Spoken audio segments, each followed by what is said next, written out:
सभी को नमस्कार।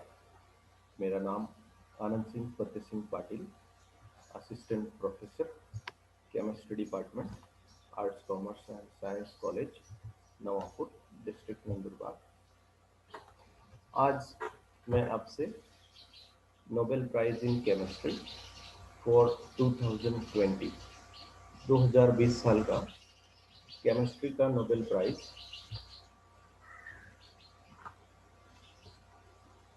किन साइंटिस्ट को मिला, किस विषय के लिए मिला, इसकी जानकारी आपसे साझा करना चाहता हूँ। हमें पता है कि नोबेल प्राइज एक काफ़ी प्रेस्टिजियस अवार्ड रहा है और जो साइंटिस्ट अपने क्षेत्र में काफ़ी महत्वपूर्ण योगदान देते हैं और उनकी खोज से आने वाली दुनिया जो है वो मानवता के कल्याण के अनुसार काफ़ी अच्छी होने वाली है, उनके लिए नोबेल प्राइज जो है दिया जाता है। तो 2020 साल का केमिस्ट्री का नोबेल प्राइज जो है इन दो साइंटिस्ट को मिला है। इमैनुअल कार्पेंटर, ये फ्रांस से है, और जेनिफर डाउडना, ये यूएसए से। तो जिस विषय के लिए इन्हें नोबेल प्राइज दिया गया है इस साल का, तो वो है for the development of method of genome editing, यानी कि अब जीनोम जो है एडिट हो सकता है।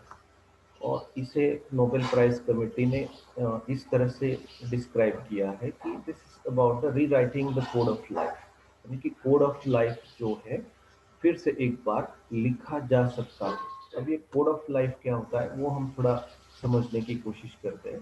देखिए, कोई भी जो ह्यूमन बीइंग है या फिर एनिमल है या फिर कोई भी स्पेसीज है, वो बनी होती है कोशिकाओं से, सेल्स से, और बिलियंस और ट्रिलियंस ऑफ सेल्स से बना होता है कोई भी जो स्पेसीज है वो।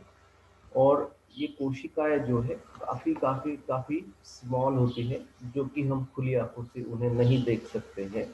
तो काफी स्मॉल लेवल पे ये जो है होती है।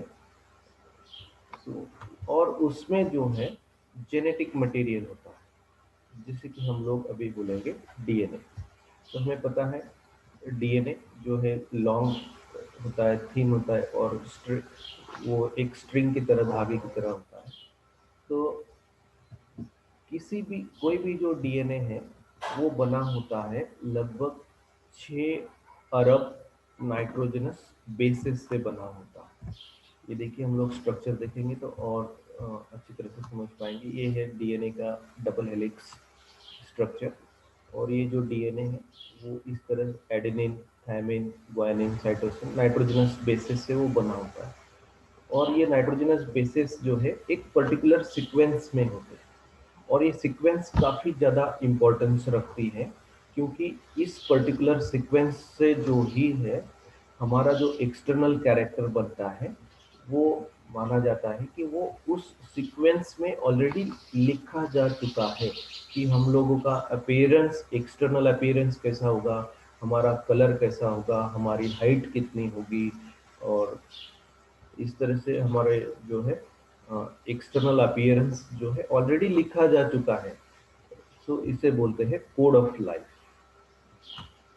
और from this code thousands of proteins are made in the cell, और इसी कोड से जो है अलग अलग तरह के प्रोटीन्स जो है कोशिकाओं में बनाए जाते हैं, और वो प्रोटीन्स जो है अलग अलग फंक्शंस जो है अपनी बॉडी में परफॉर्म करते हैं।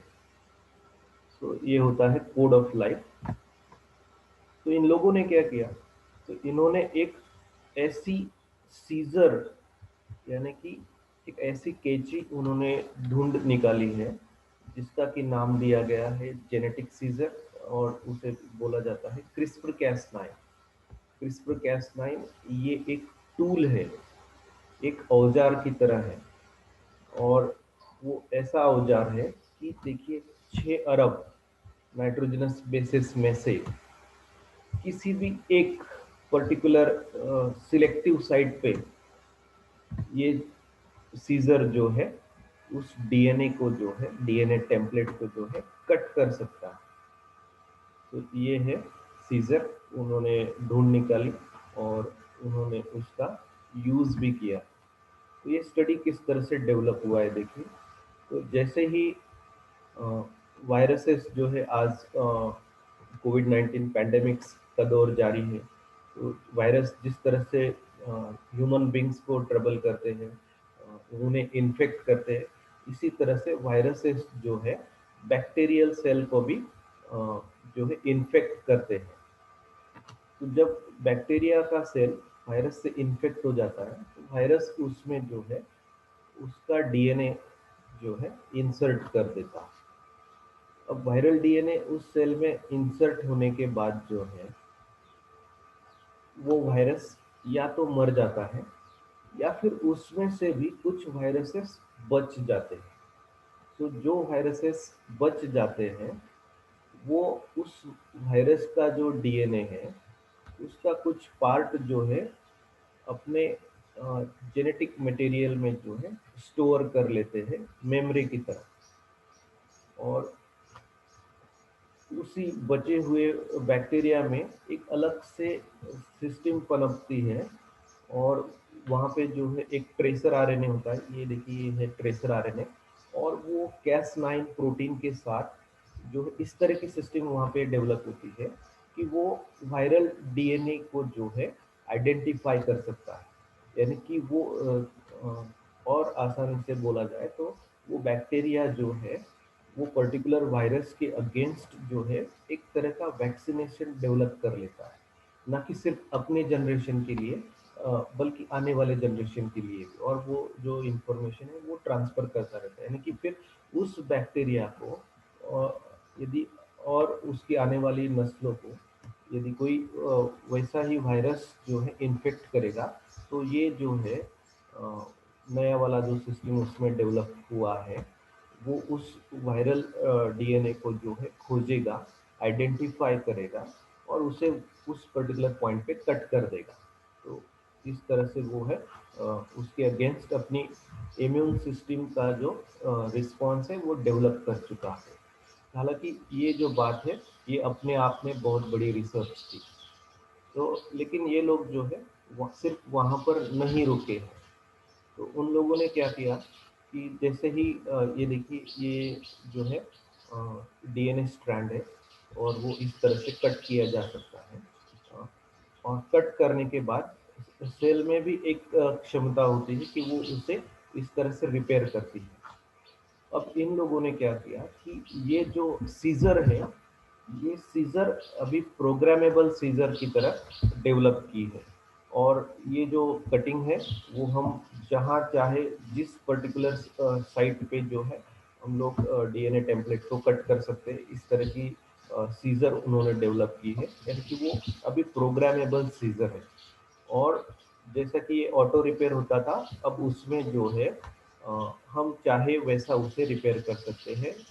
सो ये देखिए, ये जो बातें हैं ये काफ़ी सूक्ष्म लेवल पे हो रही है, यानी कि कोशिकाएं हम देख नहीं सकते, जेनेटिक मटेरियल तो उससे भी और सूक्ष्म लेवल पे होता है।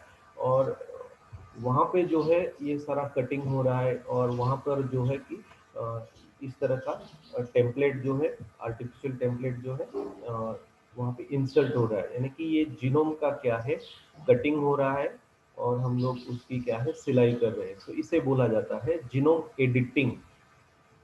इसका मतलब ये हुआ कि अभी जो है जहाँ चाहे, जैसा चाहे, उस तरह से डीएनए टेम्पलेट को कट किया जा सकता है, और उसमें जो है हम लोग जैसा चाहेंगे उस तरह से जो है डीएनए का जो फ्रैगमेंट है वो इंसर्ट किया जाएगा। तो इसके जो कॉन्सिक्वेंसेस है देखिए, एप्लीकेशंस इसके काफ़ी ज़्यादा है। क्योंकि हम लोग अभी प्लांट की या ह्यूमंस की या एनिमल्स की जो है ऐसी स्पेसीज डेवलप कर पाएंगे कि जो पूरी तरह से एडिटेड होगी, और उसमें वो कैरेक्टर्स होंगे जो हमें एक्सपेक्टेड है। तो प्लांट ब्रीडिंग में इसका काफ़ी ज़्यादा जो है एप्लीकेशन पाया जाएगा। और फिर जिस तरह से ह्यूमन को भी वायरसेस जो है काफ़ी ज़्यादा परेशान करते हैं, उस दिशा में भी जो है कुछ नई ट्रीटमेंट आ सकती है। और कुछ जो जेनेटिक डिसऑर्डर्स है वो भी क्योर हो सकते हैं। तो ये हो गए उसके एप्लीकेशंस जो कि आने वाले दिनों में हमें कुछ देखने को मिलेंगे।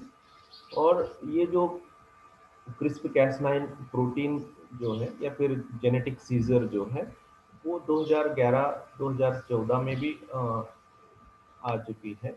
और इसके कुछ लेबोरेटरी एक्सपेरिमेंटल जो रिजल्ट्स है वो इस तरह से है। देखिए यहाँ पे ये ब्लैक कलर के माउस से लेफ्ट हैंड साइड वाली फिगर में।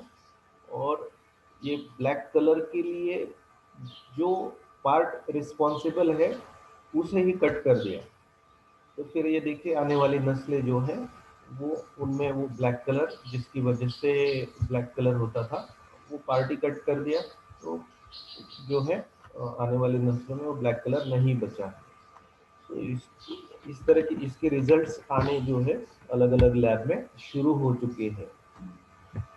और इसके जो कुछ कॉन्सिक्वेंसेस है वो इस तरह से हो सकते हैं कि आने वाली जो स्पेसीज है चाहे वो ह्यूमंस की क्यों ना हो वो हम अपने अनुसार डिज़ाइन कर सकते हैं कि उसका आईक्यू काफ़ी हाई होगा।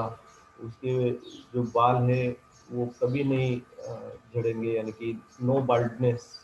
उसका विज़न काफ़ी स्ट्रांग होगा। उसे जो है अल्जाइमर्स ब्रेस्ट कैंसर या स्ट्रोक्स ऐसे जो बीमारियां हैं इनकी रिस्क काफ़ी लो होगी। या फिर वो काफ़ी एथलीट होगा। या फिर हम जैसा चाहेंगे कि उसके बोन्स स्ट्रांग हो, उसके बोन्स की लंबाई ज़्यादा हो, उसकी हाइट इतनी हो, उसका कलर ऐसा हो। ये सारे जो है अपनी इच्छा के अनुसार हम लोग जो है आने वाली नस्लों को बना सकते हैं। सो इस पे काफ़ी एथिकल व्यू से जो है अभी चर्चा में भी रहा है कि यदि ऐसा होगा तो ये जो है हम लोग जो है नेचर के काम में जो है हस्तक्षेप उसे माना जाएगा। फिर किस तरह से होगा आने वाला जो समय है। लेकिन ये जानकारी मैं इसलिए साझा करना चाहता था कि अ, हमें जो है दुनिया आज किस दिशा में दुनिया क्या सोच रखती है, दुनिया किस दिशा में आगे बढ़ रही है।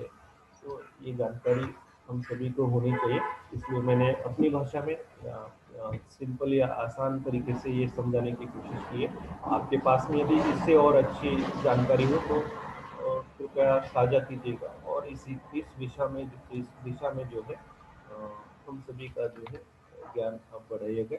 सो सभी के लिए धन्यवाद।